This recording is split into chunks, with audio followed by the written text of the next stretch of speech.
in retrospect, it's easy to judge in the past, but at the time, they really thought that they were doing the right thing. Manitoba's newly appointed Minister of Indigenous Reconciliation and Northern Relations is asking for forgiveness after controversial comments he made Thursday about residential schools.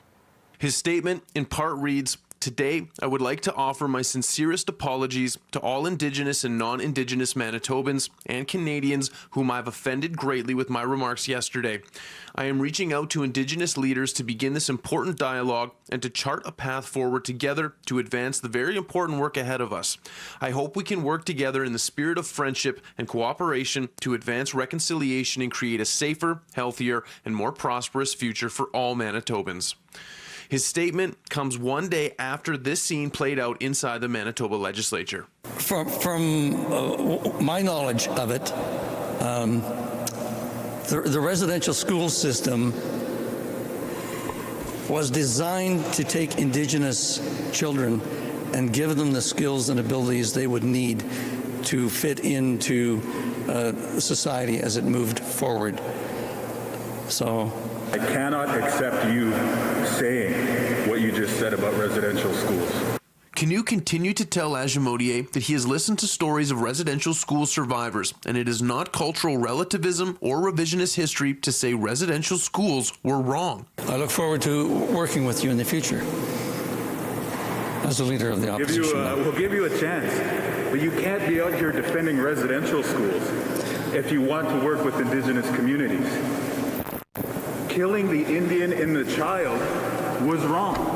That's what they talked about at the time when they were started, when they were run. We all know that that was wrong. Canada has done a genocide, and this is not just about Manitoba, it's about all across Turtle Island of what they did to us at the residential schools. Residential school survivor Alma Kakaneka-Pace couldn't believe what the newly appointed minister said.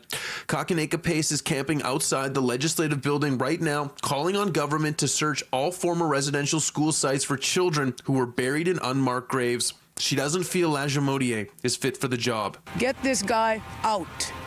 Meanwhile, the National Centre for Truth and Reconciliation is committed to sharing the history and legacy of residential schools through education, guided by survivors.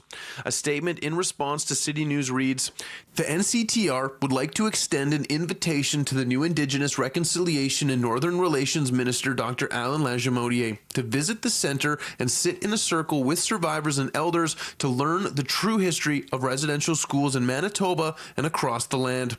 Winnipeg's mayor also weighing in. There can be no reconciliation without the truth. And the comments that were made yesterday by the new minister, as well as by our premier and others over some time now, that don't reflect the truth of residential schools are extremely damaging to our community and our country's efforts to move forward on the path to reconciliation together. In Winnipeg, Mark Neufeld, City News.